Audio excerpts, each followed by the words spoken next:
Hi everyone, welcome to my channel. My name's Noelle and I do unboxings here, but today is a slightly different video. So in case you didn't notice, I have finally reached 1,000 subscribers. Thank you so much to all of you who are subscribed.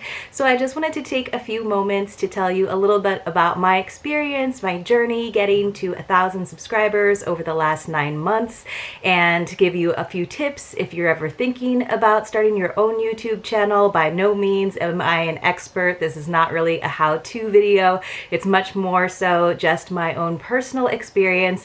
And then at the end of the video, I will also tell you how to enter my subscriber appreciation giveaway, again, for helping me to get to this milestone in my channel. So that said, it has taken me about 9 months to get to 1,000 subscribers. So I've posted my first video on September 10th, 2019, and it was just sort of on a whim because I had been watching so many unboxing videos. I really appreciate the people who take the time to review different boxes, and a lot of the times when I was watching them, it was more to convince myself that I didn't need to get the subscription.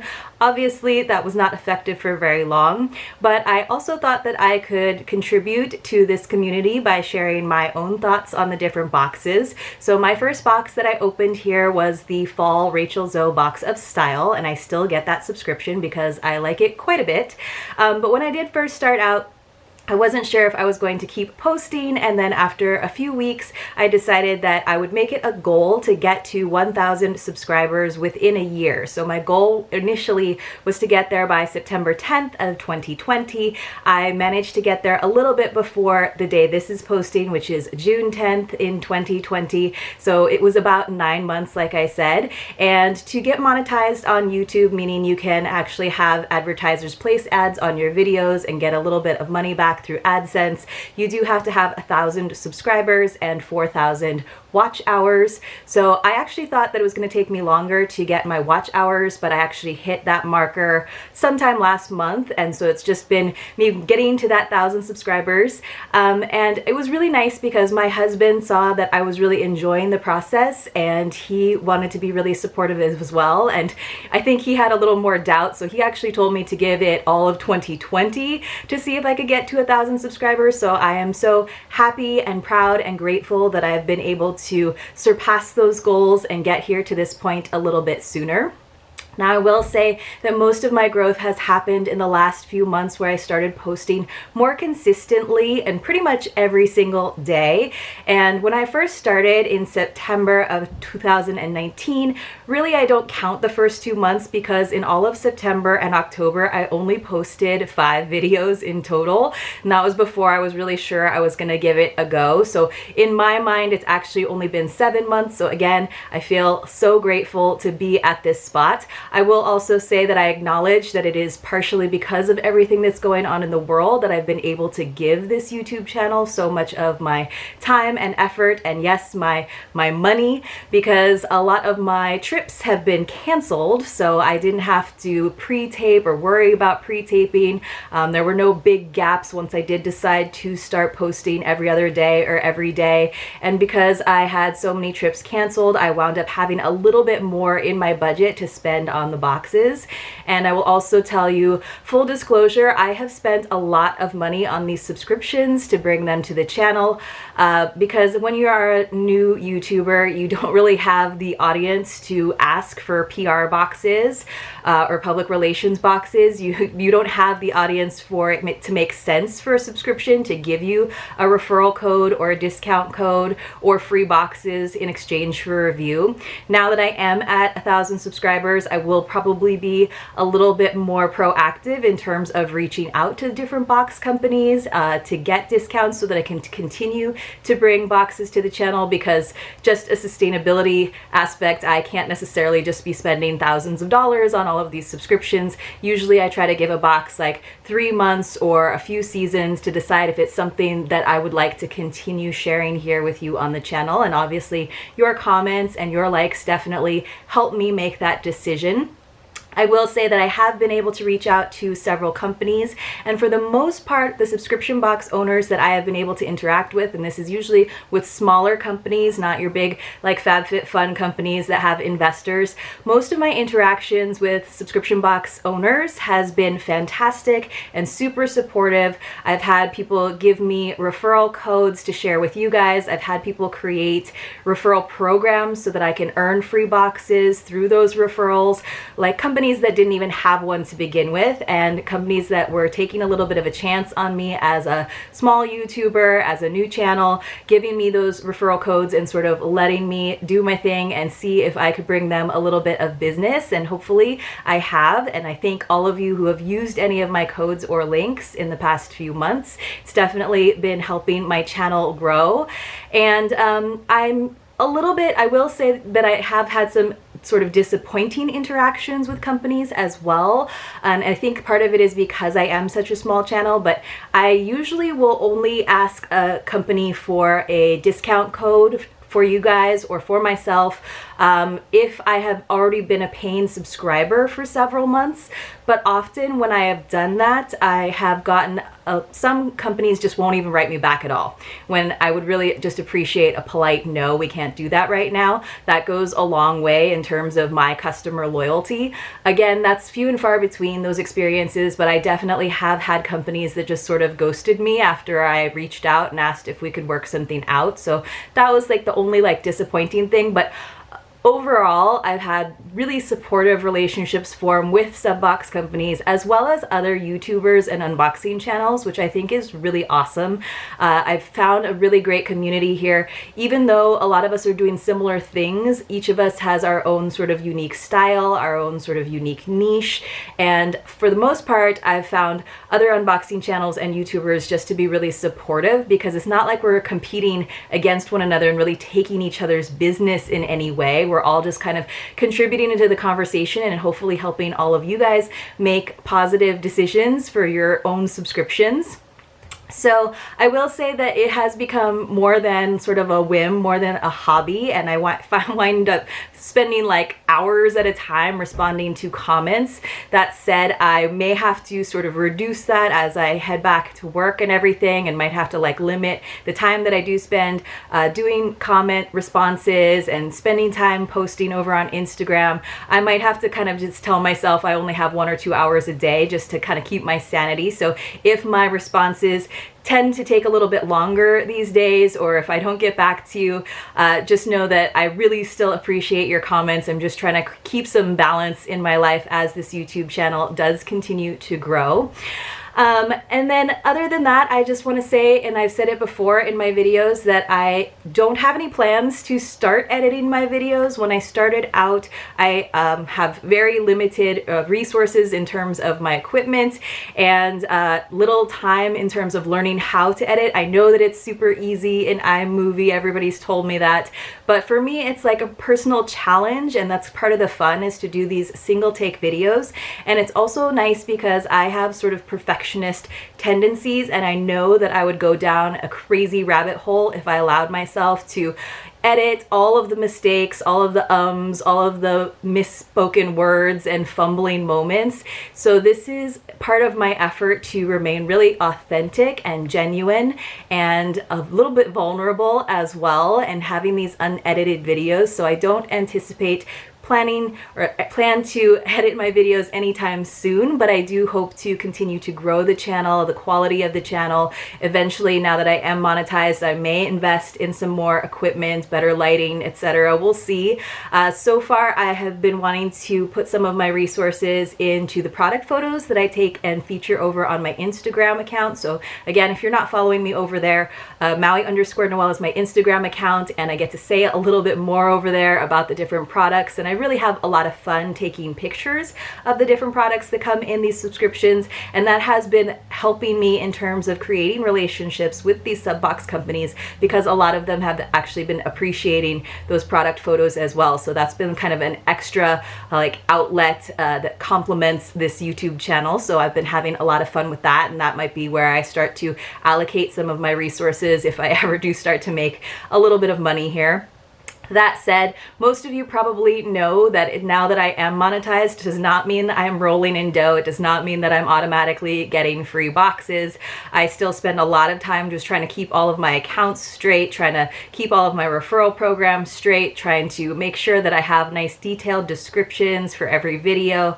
And I will not be getting a ton of money. You have to actually accrue $100 before you see any money from AdSense from Google. So I'll keep you posted on when that happens, if that's something that you're interested in. If you want to know more about the sort of nitty gritty of growing a YouTube channel, I can definitely share those kind of analytic sort of behind the scenes things with you if you want to know about that. But for the most part, I'm going to keep it focused on unboxings.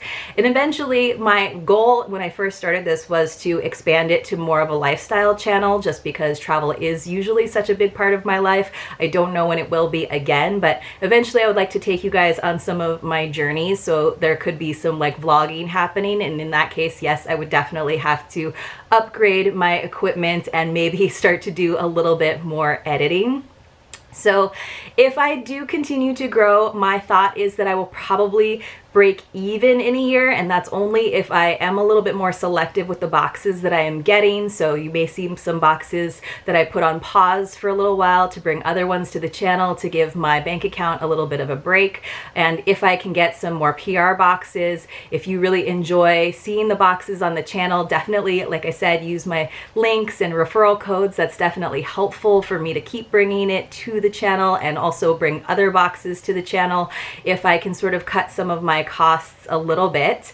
And then eventually, just like any business, like there's been a lot of investment in terms of time and money this first year or this first 9 months, and I anticipate continuing to struggle and continuing to try to break even for like another year, and we'll see how that goes. And then hopefully maybe in my 3rd year I'll actually start to turn a little bit of a profit so that this can actually take up, I can feel a little bit better about this taking up as much time as it is already, and then I might be able to spend more time answering every single comment and doing more research to bring you more boxes.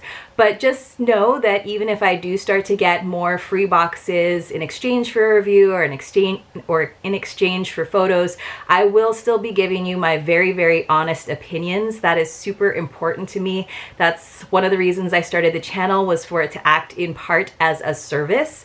So I will always be looking, for me, the 2 most important factors in a box are value and curation. So I will be always coming at any box from the standpoint of someone who paid the full retail value. I will let you know, of course, when I have received a box in exchange for a review, or when I have gotten a discount on it, or if I've done a longer subscription to bring that discount, to bring the total price down a little bit.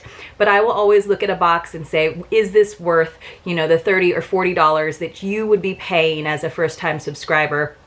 And that's part of the reason that we do subscription boxes, is not just to have a nice experience and to get turned on to new brands and new products, but also because it's nice to have a little bit of value, because I recognize that you're not going to love every single thing in every subscription box. That's kind of part of the fun of it, but it's also just the reality of it as well. So usually there's like maybe one thing that doesn't necessarily fit with my vibe or my aesthetic, and that is totally fine. It's not meant to be me being negative about the box. Of course, every once in a while we'll have a box that totally like knocks it out of the park, and every single thing is beautiful and useful and it all works together. The second thing that I look for, of course, is curation, because I am looking for that nice experience of opening up this gift to myself, or if you were giving it as a gift to someone else. And I love to see when there's some thought put into the theme or the season, or just what's going on in the world. If it's a very timely box, I appreciate that as well. But at the same time, for me, value is still number one, and then curation is just going to complement that. I will say that having talked to a lot of subscription box owners, I know that being a subscription box owner is often a labor of love. They are not making very much much off of these boxes, if anything at all, because they are trying to bring value to, and I definitely consider that in my evaluations of the value of a box, because obviously if it's a big box where they have investors and they have a lot of buying power when they're going to vendors, then they're going to have a bigger margin when it comes to how much profit they're making. When it's a smaller box and they have like under 100 subscribers, their profit margin is often zero, and it's really just to bring you that value and that experience. So remember that, and that is why sometimes I'm maybe a little bit more forgiving when it comes to value and curation with smaller companies than I am with bigger companies that have those like total retail values of over $300, which I love those companies too. I think they're great, but I have slightly different expectations for them than I do for smaller box companies. Now, if you are thinking about starting a YouTube channel, again, this is not a how-to video at all, but I would encourage you to do it because I've had such a great experience doing it. You do have to have a little bit of a thick skin. I still like get disappointed when I get the thumbs down. I still love a lot of thumbs ups and positive comments, but you do have to have a little sense of perseverance and patience as well. The growth in the beginning is super duper slow. Now, part of me wishes that I had started to subscribe to more boxes before I actually started the channel so that I could have been more consistent with my posting. I'm not saying that you need to post every single day, but I do think you should think about your content and make sure that you can be really consistent with your posts from the get-go. I think I would have experienced faster growth if I had done that. So even if it's just once a week or once every other week, be consistent with that and when you do it, and I do think that makes a huge difference. In addition, I think you should watch channels that you like and figure out the niche that you want to start out in. Not saying you can't expand. I myself am hoping to expand eventually. And then like niche down within that niche. So like, for example, I was watching a lot of unboxing channels. I decided I wanted to start my own, but then I wanted to think about how I could differentiate my channel from others. So for me, it had to do partly with my identity, being from Hawaii and living in Southern California. I wanted to have sort of a West Coast style going on, which is why I do a lot of beach boxes. I also know that I want to have things that are useful to me. So even though a lot of makeup and beauty boxes are super popular and will get you a lot of views, I wouldn't necessarily use those products. So I focus more on lifestyle subscription boxes because that's what I really, really love to receive. So find your niche and then find what makes you a little bit different. And then just your personality and your views and your thoughts are going to make anything different and unique. So trust in that. And then that said, once you have gotten some inspiration from your favorite YouTube channels, do your best to let go of that comparison, right? Because that's what happens in any form of social media. We tend to compare ourselves to the very curated visions that we see on Facebook and Instagram and yes, on YouTube. And of course, I was constantly comparing my sub count numbers with other channels that are similar. And that can really get you feeling down and discouraged. So as much as you can, try not to compare yourself to others, their growth speed compared to yours. Be confident in what you're doing and just keep going, one foot in front of the other. Now, let's talk about the giveaway. So to thank all of you who are subscribed, I wanted to make this giveaway a little bit more about being a thank you versus trying to get to that next subscriber milestone. So I'm going to use a Google form for this. First of all, this is not affiliated in any way with YouTube. You do have to be 18 years or older. And this is one more time, I'm sorry, my Canadian friends, you do have to be in the US because I'm going to use a flat rate box. I'm going to fill a large flat rate box with all kinds of items from all the different boxes that I've gotten, and it is going to be a mystery box, so you don't know what you're going to get, but I can promise you it is going to be chock full of awesome things that I want to share with one of you. So click on the link in the description, and that will take you to the Google form. You just have to put your name in there, your email address. If you have an Instagram handle, that's also helpful. And then there's also a space in the bottom for you guys to put any questions that you might have for me, and depending on the number of questions that I get, I will either do a dedicated video, a little Q&A, or I will just answer some of the really good questions over on Instagram. So that's all you have to do to enter my 1,000 subscriber appreciation giveaway. There will be some more giveaways coming up very, very soon that I'm very, very excited about, so stay tuned for that. Get the notifications for that. Other than that, you guys, I do hope that you have a fantastic day, Oh, I should tell you, I'm just gonna run the subscriber appreciation giveaway for a week, so I will be selecting the winner from those forms using a random number picker because it's gonna put it all into a spreadsheet for me. Using a random number picker, I will select the winner on June 18th, so definitely get your entries and your questions in then. All right, you guys, have a fantastic day. I'll see you very, very soon in my next unboxing.